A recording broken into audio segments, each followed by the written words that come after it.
systems for show entertainment. I am Kevin Kreczko. I'm the Business Development Director for RWS Entertainment Group and part of the Entertainment Committee for IAAPA.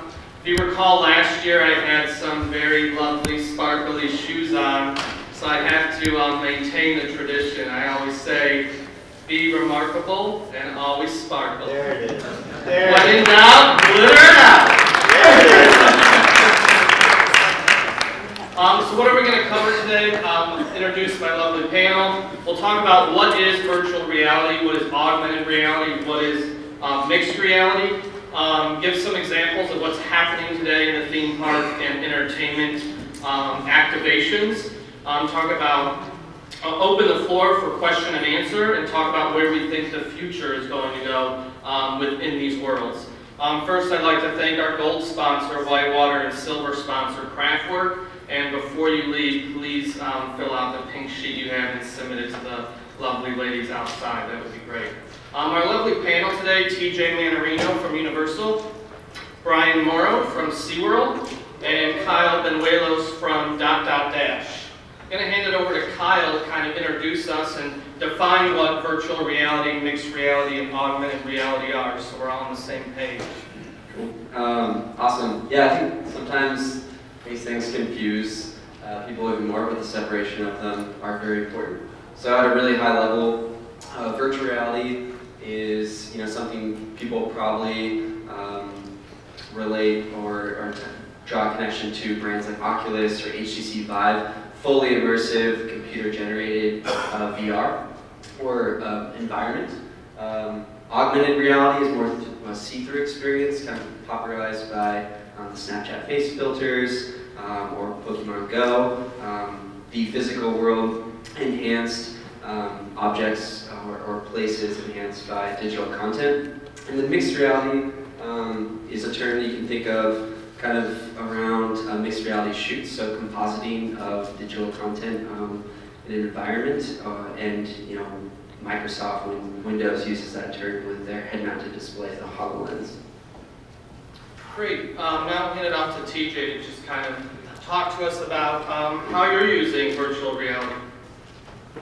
Okay, over at Universal, we've been playing with the various technologies, AR, VR. This is a little video that talks about, we do a product every year called Halloween Horror Nights.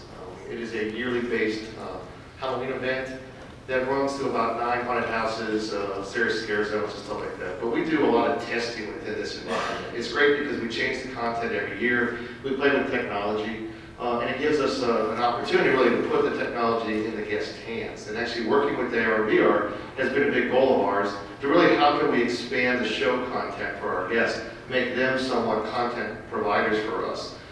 This was an attraction we built about back in 2014 that was all AR based.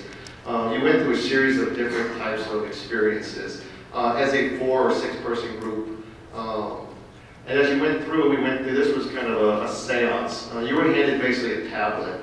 The tablet had loaded a bunch of the technology that we used in different ways. We used it as RFID kind of scanning technology. That's what this did here. We basically had the table set up where it actually would trigger stuff within the room. And the guests had the ability to trigger not only sound effects, but light effects as they moved the tablet across the table. And they were directed and or somewhat coached by kind of our leader here, who was the head of the seance in the medium.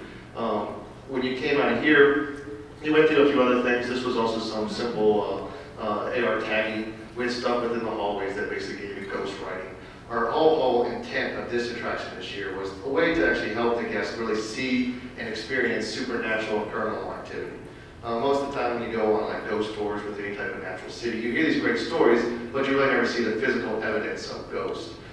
So as you went through this experience, we kind of had it set up in 3 or 4 different levels, and the final level was you actually talked to a ghost. This was set up as a funeral parlor. The thing was set up, we had a live actor off stage, he had a camera and a microphone, so he could hear everything in the room and see everything that happened. So he could actually call you out, talk to you by name, actually recognize you if you were wearing something specific, and actually interact with you and answer your questions from, as we said, the supernatural world. This was something that actually hit a chord with our audience. Most people that come to Halloween are very active and used to what we call the jump scares. It's a very physical type of scare. This was actually more psychological, and this actually scared people. We felt even stronger than some of the physical scares that we did. So the technology really showed a whole new way for us to tell stories and interact with you as a guest. So actually exploring AR and actually playing with it really was the first step for us to kind of expanding the way we had you as a guest actually get into the story. The next video from this piece, and we'll see, this gives you some slides and stuff that we did that year. The next piece actually was an experience that we created last year. It was a paid upsell experience for the same type of event, how important it was called the repository. It was a VR experience, but it was based in kind of what we call 3 separate components of live theater. We did actually immersive theater at the front end. It delivered you to an area within the space that was also a VR capture, 4-person type of mutual involvement in VR, and then it ended by taking all this information that you gather as you make your way through the experience in kind of an escape room finale. So our goal this year when we created this experience was the way to take the VR component and wrap it into a story. And our story this year was that you were being transported across the supernatural plane into the paranormal world. Most characters that we say ghosts, apparitions, or demons make their way across their supernatural world into our physical world. This was a chance for you to kind of reverse that and go into their world. And so that's what you see here with some of the virtual stuff. We were able to take you to a foreign place that doesn't live by rules in the physical space. And you were actually sat on top of a tower that was 60 feet above, and we knocked the bricks out below you, and it kind of gave this sense that you were falling. From that point, you made your way back into the physical world, and you had to find certain clues and information by your supernatural kind of scavenger hunt, and you had to use those things in the finale piece to answer kind of a riddle to solve a curse. This was an event that we did over the nights of the Halloween Horror Nights. We had, it was a 4-person group, so all 4 people saw each other inside the VR experience, which was also something that we found very critical. Both uses of AR and VR for us is very focused on social interaction. When you come to the parks and when you come to Halloween, there's a lot of it is shared experiences. When you go to Halloween Horror Nights, not only are you going to get scared yourself, but lots of times you come as a group to watch your friends get scared. And that was a very important part for us. When you take the technology of VR specifically and you wrap it together, we wanted to make sure that everybody was experiencing VR as a group, not singular. So this was, again, it's very successful. We got a lot of good recognition across the media and the press market. Our audience loved it, and the number one thing that we took away from it is that our audience really wants to be more involved with the story, not only with the physical aspect of it, but we had characters that are actually really involved in the story, gave them physical props that they had to carry around within the space, they had to answer questions. They didn't want to be a passive viewer, they really wanted to be involved as part of an integral piece of our story. And to be able to do that physically with actors, but then also wrap it around the technology with VR, really kind of hit, I think, a home run for us. And we took away big learnings about what is the next step, how can we keep involving our guests into this new world of technology, how can they become part of what we call the content generators, but also as show producers, it's a big risk because we take huge detail to make the show as best as it can and control our audience as best as we can.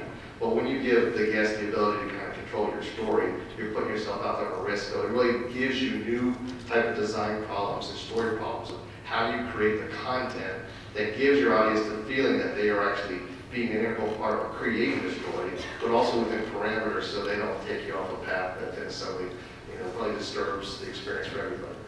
So it was great, we enjoyed it, and hopefully we'll ask you some questions as we get further into the experience. Great, Brian. You get creepier and creepier every year, dude. I can't with you anymore. No ghost in it, AR, nothing for me. All right, so we took a different approach in our applications for some of these technologies in our parks. This will feel familiar to most people in this room, a VR coaster. But for us in our organization, what we really wanted to do was experiment with fantastical spaces and fantastical creatures, and how would our audiences react to that? And we thought, well, this will be a really great place to demonstrate that in a VR headset attached to one of the legendary coasters in the Central Florida region. So Kraken unleashed itself about 11 months before we opened it. and I think my Figment team, I can see them back there, worked themselves to death with us to get this thing done. And it really was the first large-scale mass application for our organization of VR. And by mass, I mean, and take special note on this is a very important differentiator. This is like 32 people every 3.5 minutes, sometimes 6 minutes. You know, and what TJ was talking about, these are boutique 4-person, 8-person, 10-person experiences, and I'll talk about that in a second. But they're very different, and I think from this, we're really learning as an industry where the sweet spot is on the right application, the right usage, and the right storytelling. Kraken Unleashed, I would definitely consider like a VR coaster an individual experience, not a group experience. And I think it's also important to take away, you know, see all that equipment and things we're asking our guests to put on their bodies and faces. A lot of time and effort and energy needs to be really dedicated to what we're asking our guests to do, because the experience is quite fantastic and remarkable, but it's a big ask of your guests to do this, to take the trust in you as an operator or designer or creator to go into these worlds and to take out your vision and somewhat claustrophobic experience. So it's a really important learning here that we had. And what's interesting, the day we opened, it's, you know, we've modified our operations since we've opened a couple times because we were learning that just tells you this is an emerging industry, it's a new industry, and we were quite lucky to kind of get the chance to experiment with it on our own right here in Central Florida and see what it did for our guests. And what did it do? A little fact, I'll just tell you if I'm allowed to or not, but everyone says, oh, our VR coaster is going to make me sick, it's going to make me nauseous. Our data actually is 50% less causes or reports of nausea on the coaster after we put the VR on it. So guess, and I had the same experience. I'm not a big Kraken fan before VR because it's very intense, a lot of G's, big inversions.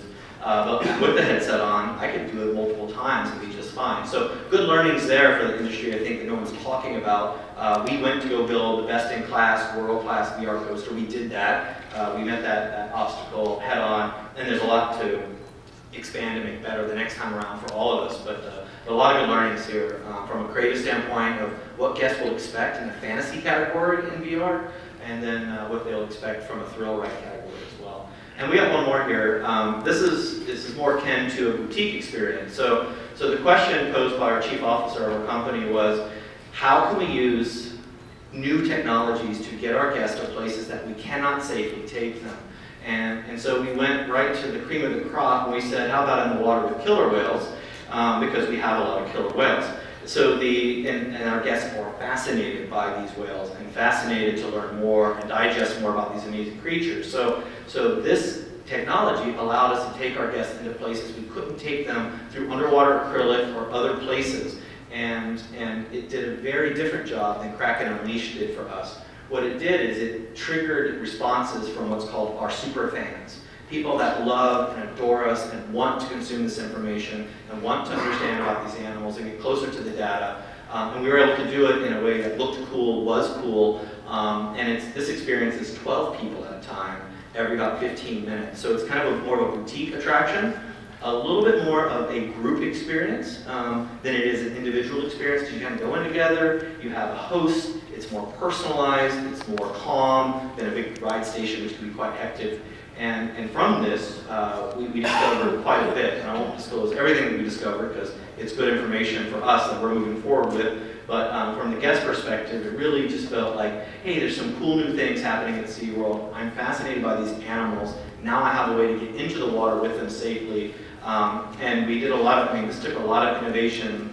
We worked longer on this than we did Kraken Unleashed because we had to invent camera rigs with very clever companies that helped us with that, and put cameras in the water with gigantic killer whales and all the training associated with that. And these are things that only our company could actually accomplish, which is really the goal here. Was no one else is going to do a VR experience with killer whales because they don't have the resources to do that, or the wherewithal, or the knowledge, or the passion behind it. So that was Orca 360, and this is located in San Diego. Kraken Unleashed is Orlando. I have one more. So I'll go fast. So this is and this is old content. You're going to see a lot of new content tomorrow on the show floor about this attraction. And this is Battle for Ire, located in Busch Gardens, Virginia. So this is the third experiment for us in the attraction category. It's mass attraction. It's large scale, it's about 54 riders per go, and we're taking a older indoor simulator, which a lot of parks have these ride systems, and we're going to convert it into a VR simulator. And it has its own chunks of problems and complexities that we're currently dealing with. I was up there last week and got to ride it, and got to put the headset on and everything, and it's really it's a battle of a project as well, because it's chock full of complexities. But all of our learnings from Kraken, all of our learnings from Orca 360 are now going to make this within our company our best-in-class experience. And again, take note, the content is all fantasy. And that is something that we've learned as well. Guests really like the fantasy content in a VR experience because it's just sort of an appropriate, interesting place to kind of have that conversation with them and share that with them. So that's Battle for IAAPA Busch Gardens. And we'll have, what's interesting on the floor tomorrow at Falcon's Treehouse booth, we'll have art and maquettes of our main characters, and you can kind of see these guys coming to life. That will eventually be in the actual attraction itself. Great, thank you. Time. This is real fast, we need more Q&A, so that was fast. Tough to follow. So those of you who aren't familiar, we're a Portland-based new media studio creating immersive experiences at the intersection of emerging technology and entertainment. And we've had the pleasure of having a really close relationship with HTC Vive. So we actually did the first consumer activation with their headset before it launched at NBA All-Star. And also, most recently at CES, launched this puck-shaped device they call the Tracker, which allows you to bring physical objects into virtual space. So as you can see there, we built a physical camera that people would use. It had tangible buttons to switch filters, take photos, and people got a physical printout of that experience. We've been really working through this lens of working with brands to showcase and bring awareness to these new mediums, which has a big responsibility in itself. People should have a great experience with these things. It's most likely the first time they've tried it, and hopefully won't be their last. But we've taken two sort of design philosophies to the experiences that we create. One, this idea of being sensor fusion, that because we're working in a live event setting, that a virtual experience should have some relation to the place that it's taking place within. So whether that be physical levers or, as you saw in there, we used a Kinect camera to take a 3D capture. You put the headset on, you saw yourself. There's that relation to you experiencing that there. Only that hardware could exist there. It couldn't be in your living room per se. And then this other idea of spectator extensions. So in a live event setting, when there are a ton of people and only so many headsets and throughput, something you have to think about. How can you engage everyone else who's in the audience in interesting ways? So whether that be outputs of what something's creating inside the headset, externally, or things that are being shared online, we're just trying to look for interesting ways that people can, one, either consume or contribute to the experience. So for us, a big thing with everything that we create is giving agency completely over to the participant and allowing them to create things and try to also develop non-linear sort of narrative works when we're working in that realm. What do you guys think, having done this, has been very impactful for the guests? What is some positive feedback that you've received that we can all kind of take with us and look as we develop these attractions? All right, I'll go first. All right, so for us, and we rigorously test everything to death. The data that we got back from Orca 360, which was a paid experience, so not only was it like low capacity, but you had to actually pay more money to do it, which sets the bar very high in a guest's point of view after they pay to get into your park, was a very, very high satisfaction rating, that and the runs of like major attractions from a guest satisfaction standpoint. So it can work and it can drive new business. It was built on an ROI model of guests coming in and paying for it, and it can work. But I believe for us, within the confines of a SeaWorld experience, the conceit of going underwater with killer whales is doing the majority of the work for us, because that is a very interesting thing, and I work on the project from sort of the outer orbit a little bit, so I got to see test footage, and the first time I saw it, I was like, as we often describe it, it's like that, spaceship coming over your head, this killer whale, in this VR experience, and it's truly tremendous. That only our trainers would have had the chance to ever really experience. So can work, and I think in that controlled, boutique, personal experience, you'll get potentially a higher experience rating than you would maybe in a mass experience, which is, it's hard to manage, hundreds and thousands of people an hour through a whole get-up. It's a lot to ask of, I guess. So that would be my big takeaway. You can do it, and I want to talk later about this whole putting stuff on people's faces as an industry as a whole. We'll get to that in a second, but I have a lot of opinions on this. But I'll let TJ talk about what he looked at. From our perspective, like I said, I'm on the entertainment side of the business. So we're looking at the live show component, how we really interact with the guest. And what we took away was the use of this technology really helps personalize the experience to each person and change it. A lot of stuff we get tasked with for the stuff that we create is how do we change it enough to get repeat visitation? Because we can't. With attractions and stuff, it's hard to change the content. But for us in the live show format is that how do we keep changing it so the guests keep coming back and want more? So how do you personalize the experience? And by using this technology, it's really given us a tool to be able to give the guest the ability to personalize it to themselves. And what we found is they walk away with much more appreciation on what they get as a show product than us giving them a show product. So that's been a huge piece. Really that appreciation, but also that satisfaction that they really are part of the experience becomes almost a more loyal, a more satisfied user who wants to come back and do it again. And they usually want to bring somebody back with them to share it. So that's also great on the business side of this, is that you get them excited about coming back, but at the same time they become marketable for you to be able to say, let's bring some friends and do it together and see what they get out of it. So that's all great. So that's what we really feel that technology has really given us a first step at looking at.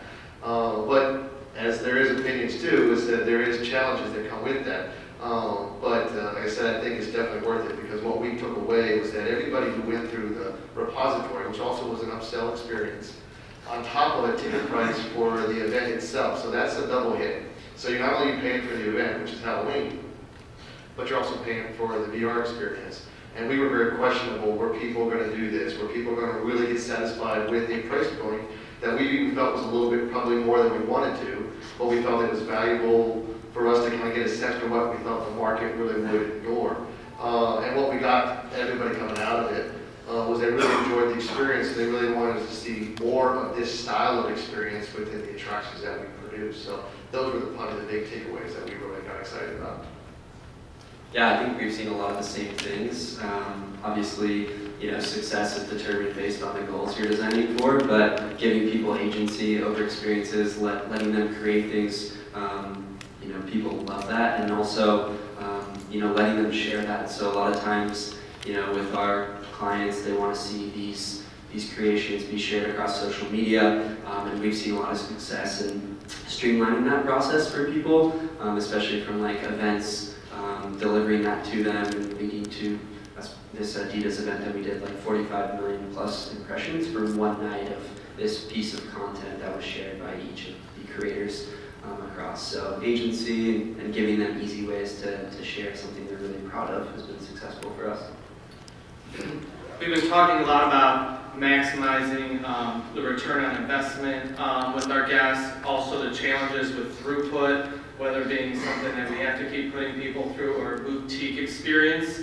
What have you guys learned on how to maximize the investment of the technology with the ROI and communicating that to the guests as well, since it's something that's new that we're delivering?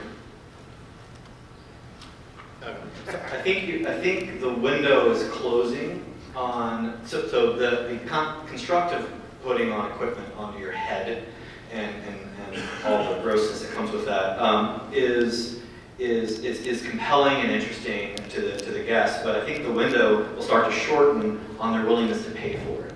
I think there's a window, and I think it still exists probably for a couple of years, but soon it will become so it'll be everywhere that it's no longer worth the extra money unless it comes with more experience. Because right now, a lot of this, I think the stuff that you guys are doing with Augmented is fantastic because it's driving story participation from the guests more than just watching and doing. It is doing, not just watching. So I think that I think you'll see that sort of change. And so you got to be careful with how much you're investing as well. And these are expensive projects. Some of them are expensive, and some of them can be not as expensive. It's all about scale and your relative idea of what expensive is. But there's a window on it unless it changes itself, and we all make it better as designers and creators, and so it can kind of evolve and become a better experience overall to the guests.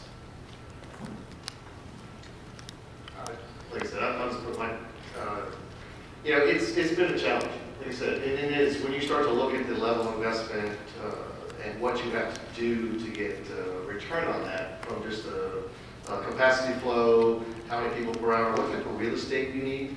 Especially for us, we were doing, you know, live show format, takes us a certain amount of square footage to move people through the space. And just the aspects of the capacity models that we have to do. For what we had to do, we had to get 4 people in one location. The technology at the time didn't give us that ability. We had to only place 2 people in one capture volume space, so we had to double that.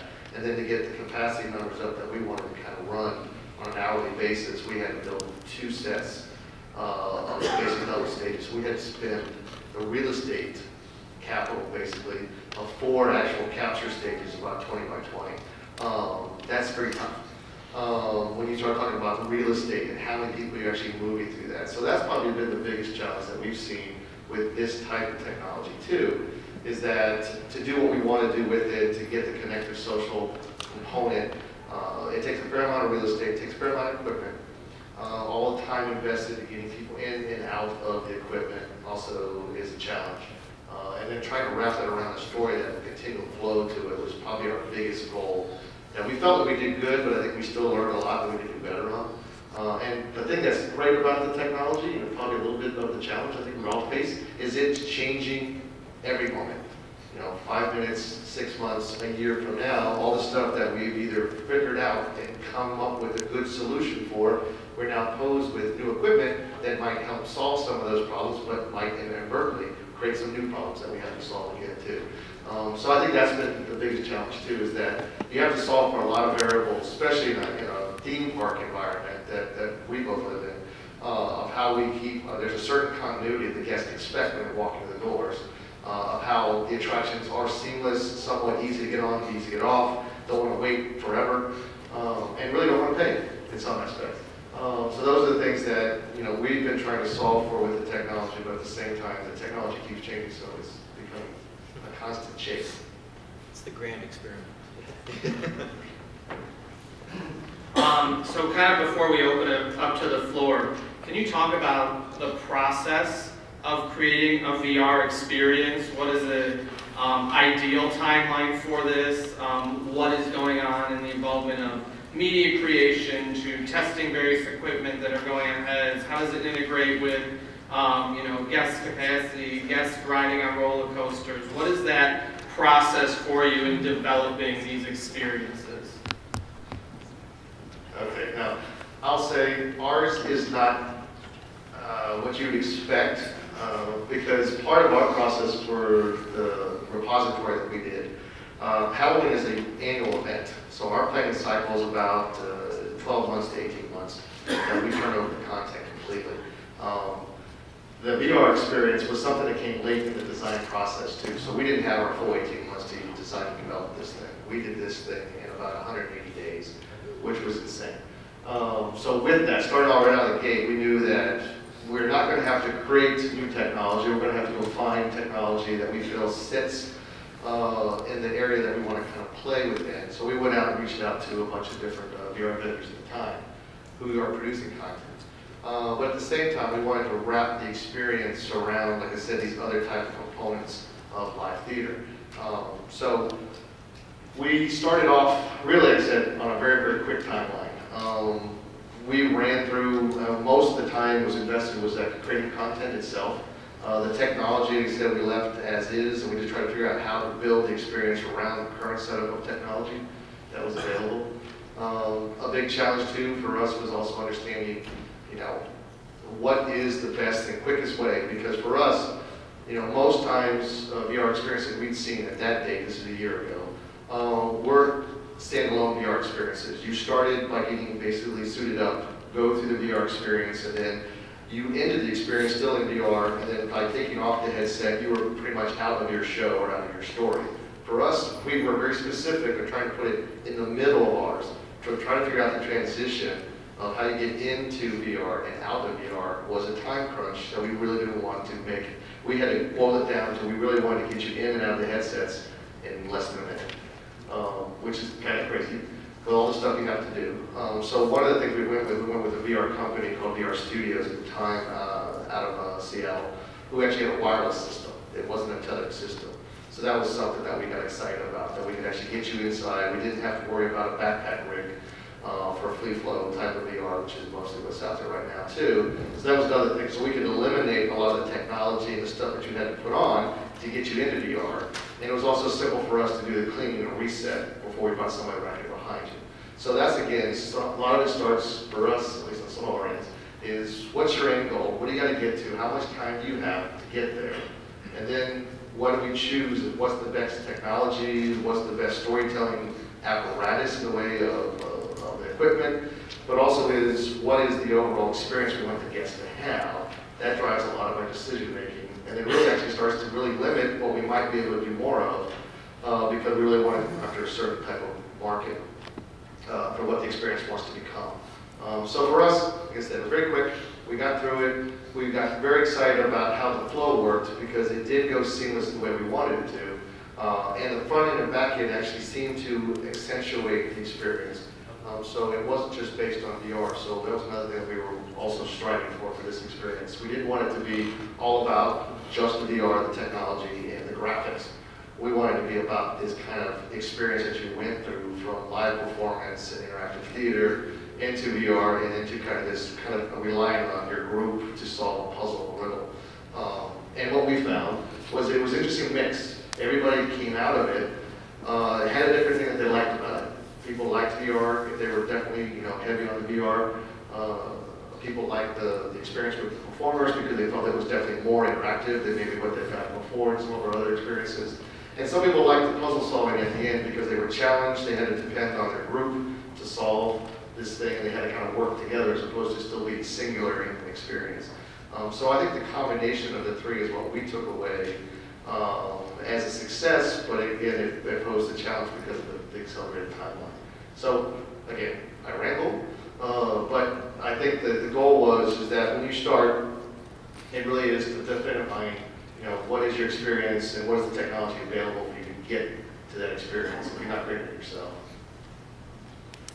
Yeah, and I think before you start any of this, it's like a really interesting moment, and you guys coming here today has indicated that you are interested in the moment for the industry of figuring it out, right? And you should look up here and all around you at anybody that's experimenting in this medium as the grand experiment, as we sometimes like to call it. We just happen to work for great companies that are willing to invest in it and see what happens. Doesn't drive our business, doesn't work for us from a consumer standpoint and a guest standpoint. So that's like filter number one. Number two is, I think, to recognize very early on in your design process that VR is simply one of the many, many, many tools that we have as location-based entertainment designers to play with. So it's just like, think of what's in your woodshed, right? Open the doors and have a look at all the toys you get to play with. And we all have different toys all day long. He has really gross toys and balloons. So, yeah, whales, yeah. So it's perfect, right? So, but look at those and choose wisely, all right? And I think because nothing in the theme park business, none of our attractions ever stand up on their own as just the one thing. It's the collection of design that occurs in the use of your tools properly that will accurately create an experience that your guests can't do anywhere else, hence drive demand. So just be cautious is kind of this is the advice section, that's the future, right? But be cautious. So getting to and in that cautiousness helps you drive your timelines. I wish I could tell you it's it's this many days from A to B. It depends on what you're trying to accomplish, the tools you have and the resources you have. And I would be a fool to stand up here and pretend like I did any of this by myself. There are people in this room that worked on the projects that we showed that are still working on them for Virginia that are killing themselves because we're not just building attractions, we're completing design and R&D pipeline that has been sort of taken to a certain level by the products category, and we have to figure out the rest of the design to get to the attraction category, and at the same time build the attraction. So you're running simultaneous teams of R&D and attraction development at the same time. So it's a very non-linear, very unusual, because it's always a race to open, because by the time you do open, your thing will be no longer even the new thing. So it's this circle, which could do this if you wanted to, but it's be cautious. So, and to give you the data, I'm happy to share it with you. Kraken Unleashed was about a 12-month process, and the Busch Gardens we're working on is about 18 months because we got longer runway on it, and it feels like the right amount of time to do it right. And I think content is your critical path on any of this. Figuring the content, starting that content, rendering that content, even filming live content, which is what we do with the whales, that's still a critical path on the project. The technology is just there to support. It's all about content, it's king on all this stuff, I think. So. Man, I want to work on these guys' timelines. 18 months is really short. From a content development perspective, I think the first question you guys were getting at too is like just why. You know, VR should really enhance or create an experience that you couldn't otherwise get with another medium. There's a lot of sort of pressure, especially in advertising, again through the lens of how we work, to use technology for technology's sake. And we try to like push back against that and really figure out, you know, why and how we're going to use the medium in a unique way. But it's really interesting just working throughout the entire process because it is so new. It's been around obviously for a long time, but consumer VR is so new. There's no design paradigm set. There's no set interactions that people, you know, understand, or from a designer or development perspective that you're just building to in the same way that or in the way that you build like apps, or none of these conventions are set. So through that process, you're really iterating and prototyping these things and trying to build the best experience and learning very much so along the way and through them too when it's live and how people are interacting with it and then iterating on those experiences. So it's definitely the Wild West and really fun. Yeah, Wild West. Okay, so let's go ahead and open the floor for questions. Is there a mic or does it Well, there's two right in the center. Oh, okay.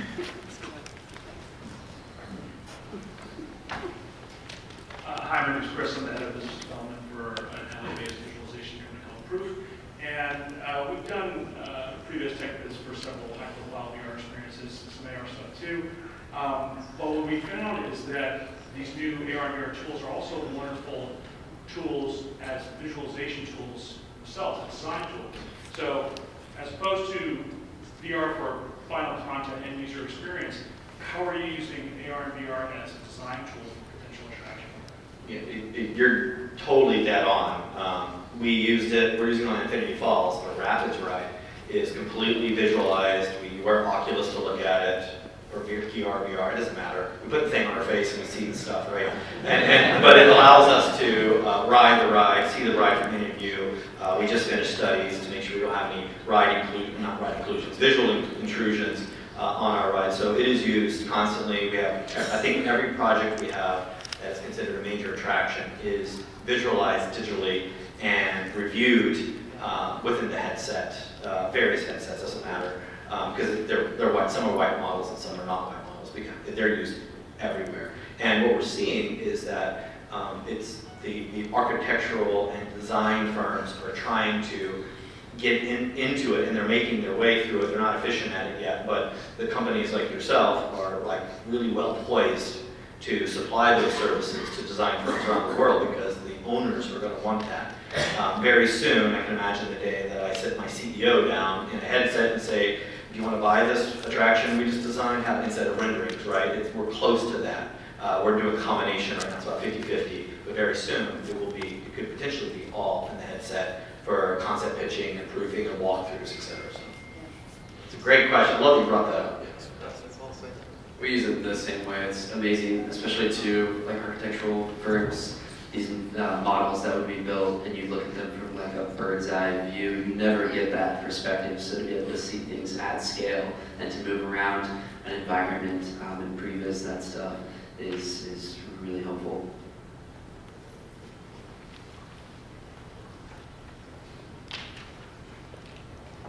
Hello. First of all, this is kind of like a two-part question. First of all, I'm not fully clear on the difference between mixed reality and augmented reality, because they sound pretty similar. That's all you do. You know what, to be honest, I'm not completely clear as well. I think there's a lot of Is a physical element included? if someone else wants to what? There's a physical element that exists in mixed reality that doesn't exist in augmented reality. In what? Augmented reality? Augmented doesn't have, it still uses reality but as a background. In mixed reality, you have a physical tangible that is part of reality that you touch, that you interact with. So like spatial mapping? Yes. Yeah. Okay, and then regarding mixed and augmented reality, what do you guys think is a good medium for that? Like, is it the smartphone that the visitor has, that they put it in front of something and they download an app? Do they wear goggles or some kind of glasses to view the augmented reality? What's a good medium for that? So as you mentioned, the HoloLens does more of like spatial mapping. I think there's a loss of, there's not the presence that can be, there's a somewhat loss of presence while looking through a tablet with augmented reality. So there's a lot of opportunities with a head-mounted display to create more presence, I think, and like really play with like your perception there. But Yeah, I'm going to be your antithesis. So there's a really interesting, and this is what I was watching with your augmented experience, is that the guests have gathered around each other and they've rallied around the map, right? So think of the theme park map. It's the one thing that guests still like to use in the parks. I can get it all on my phone, but I still like to gather around the thing, and the legendary truth, it was a tablet, and I think it's a matter of choice. I don't have a singular answer to it, but I think don't leave all your tools on the table in theme park experience design and put it on the phone. Because guess where I can do it with my phone? I can do it in the car, at home, or whatever, right? So be very cautious with this, and it's still the Wild West, right? It's fun, but don't forget your theme park designers first, and then we start adapting technologies to support our story structure and experience structure. Thanks, guys.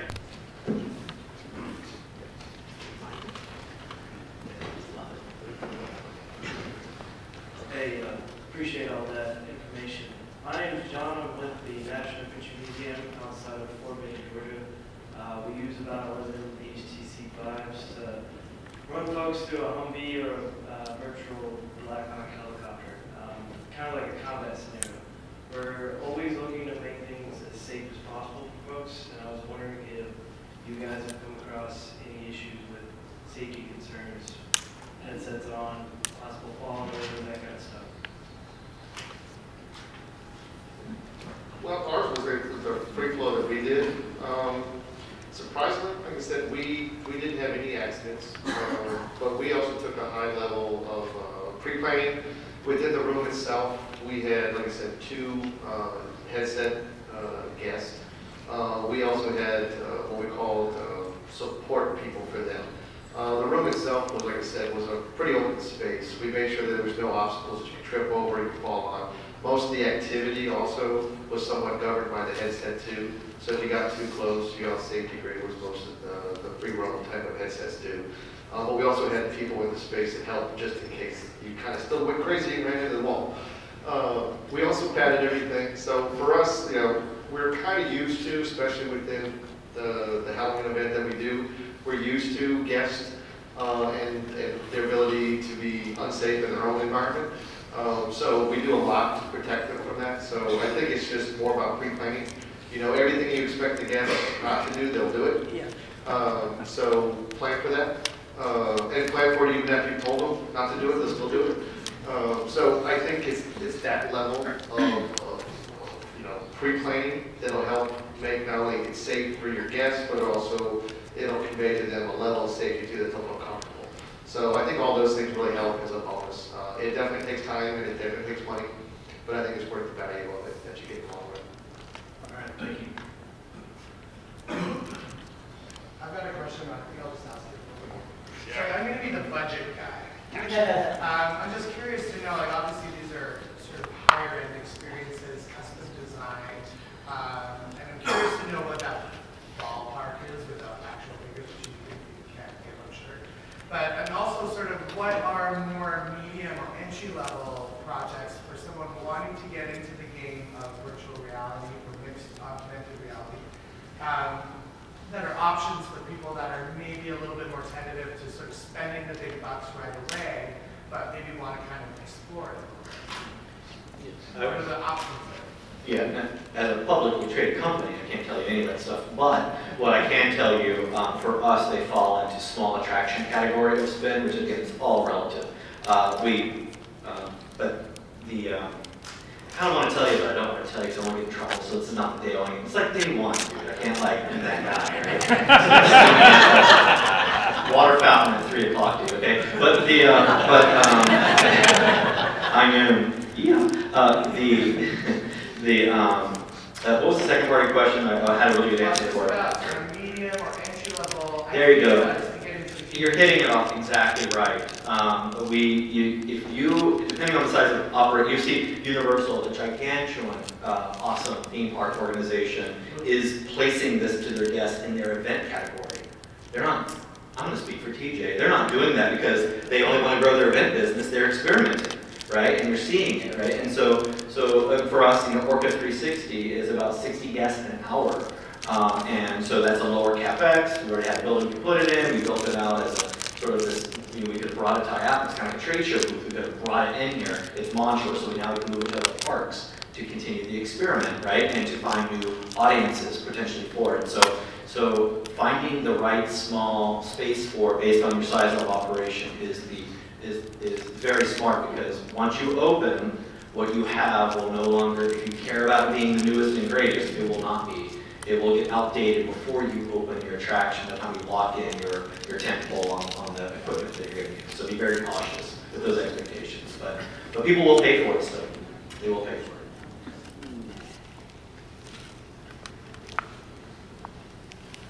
I had a quick question. Have you found that these experiences are drivers of visitation or satisfiers of visitation relative to those guests that you're already seeing in your parks? For us, the challenge that we had with the first one we did, which was the AR one, really wasn't marketing. We used it as Brian said, as more of a test product. We wanted to keep the attendance or capacity need for it down, so we didn't market it. But it's amazing the word of mouth that got out about it.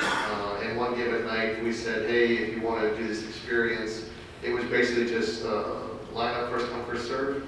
Within an hour, we had over 600 people lined up. I had to pay. That was the second. That was the rough. Can you text me next time about the free stuff? That was the AR stuff we did. So yes, we had to charge next year. But the next year with the repository, we actually marketed it. And the amazing thing, and again, I can't give you overall marketing numbers and stuff like that, but the amount of impressions that the VR, which was really a small fraction of our overall Halloween event, got more than the event itself. So you can tell that there's a big interest out there.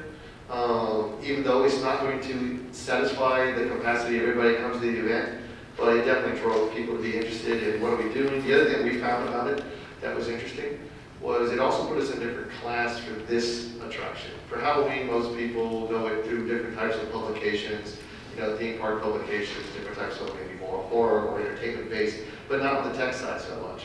It actually got some of the tech side of our business to pay attention to our event. Who had never been to the event? USA Today was very open to say when they came and covered us for Repository, they turned in a story on the event itself. So I think it helps in both cases.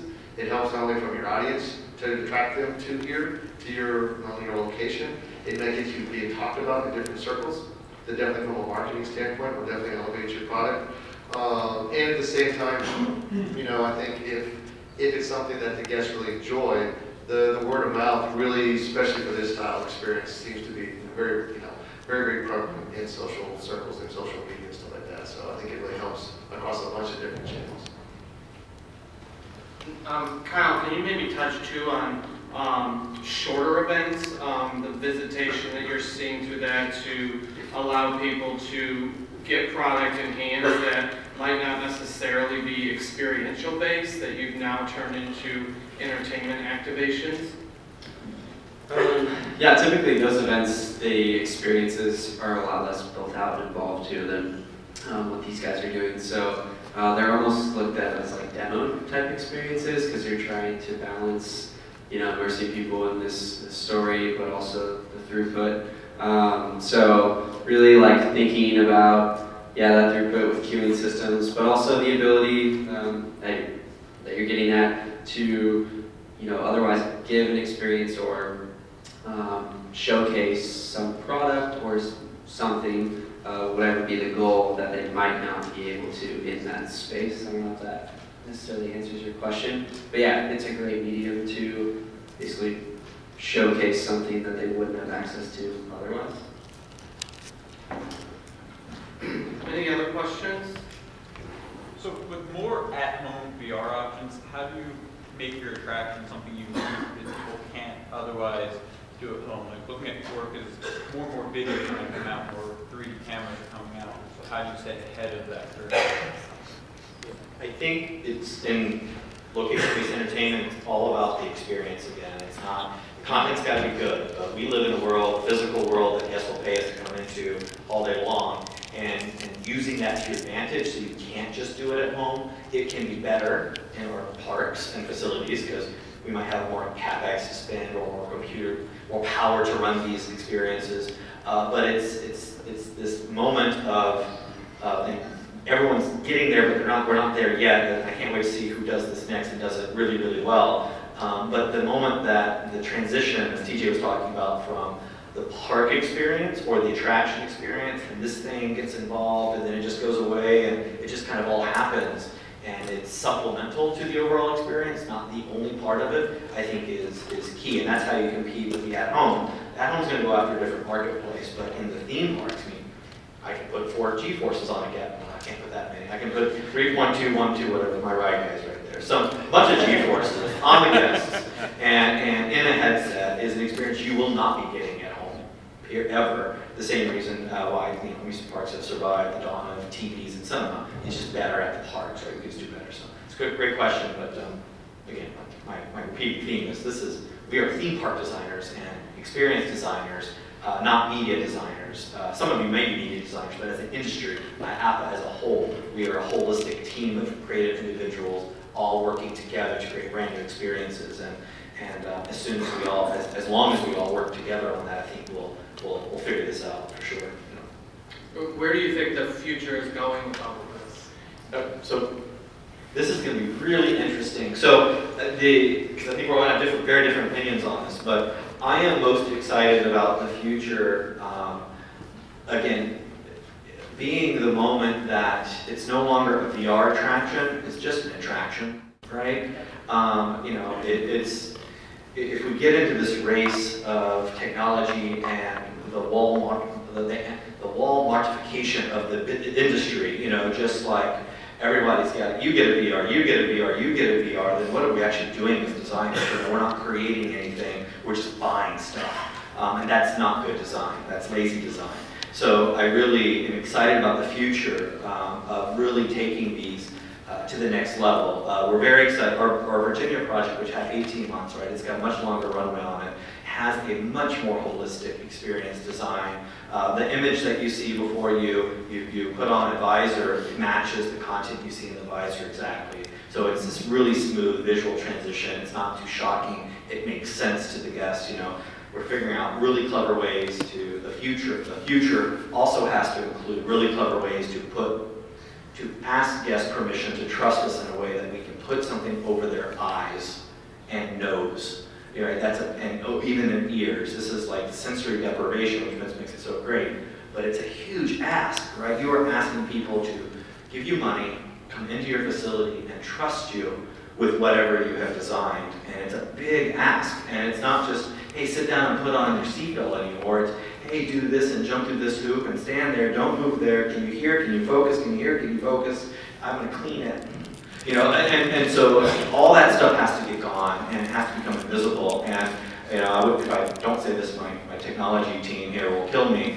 It is theme parks, we're figuring it out, we're helping with that, but the industry has to do the work as well. We gotta get these things out of a technology category and into an experience category so the tool can be better utilized by us, and so we don't have to spend our R&D time figuring out how to get people in and out of it and not trip over themselves. It's figured out, you know, for us in some way. So that, I think the future is actually very bright in all this category, and I think hopefully one day this won't be a VR meeting, it will be a experience meeting that may utilize VR, AR, or MR, or VR, or whatever, to our advantage as an industry. That's really what we want to talk about, you know, this week, is the industry as a whole, not at one little category of the toolbox, right? So use your tools, use them wisely. I would agree. I think the exciting part is we all don't know, but same thing, just like the disappearance of that all, the seamless integration of the physical and digital, we just walk around and we're able to get experiences and information all, you know, very seamlessly without sort of thinking about it. It's hard. Yeah, it's hard work. I definitely agree. And we've kind of hit on this a little bit through this seminar, which is, and somebody had talked about, you know, what's the difference between a phone and a headset and stuff. And the number one focus I know, at least I think we all share, is it's not so much about the technology. As Brian has said, it's not the tools. You know, and we've always said we don't want the experience to be about the technology. We want this to enhance the experience. So as the future continues to expand, as the technology becomes more simplified from a user standpoint, if we can decrease the headset, can we decrease all of the technology that has to plug into it and be supported by it? If we don't have to put, you know, all of the motion traction cameras and stuff over the space to track your headsets and stuff like that, so you can free flow throughout the space. You know, AR is a big goal that I think we're all waiting to see what it's going to do next. You know, there's new headsets out. Bridge is one, which uses a little bit of AR and can flip to VR too, which is interesting technology. Can you take people in a physical space back to location-based versus at home, give them an environment that the theme parks really thrive on? It's all about a theme. It's not a theme park. You know, put you in those spaces that you can't get anyplace else. Be able to layer over top of that unique characters that you can't physically interact with, but you can't also physically interact on a personal level. So the technology gives you those types of great storytelling moments. But notice that it can take you on a fantasy voyage to some of the places that Brian's and team is taking you to. I think those things really expand for us as storytellers of going, the technology really is limitless. It's just how does the technology start to work towards our advantage of it becoming less cumbersome, less physical in nature, still being able to have all of the visual experience that you want, but it to become less and less, and less about still carrying on, because everybody goes to this quick fix. Put it in the phone. Everybody has this. Everybody's walking around with a supercomputer and stuff. But I know on our end, we're very limited. We don't want to do this because everybody right now does that. We really want it to be shared between people. So as much as the technology becomes seamless and you still interact in a social environment in a social way that you would do in live settings already, is what I think we're excited about the future of technology is going to get there.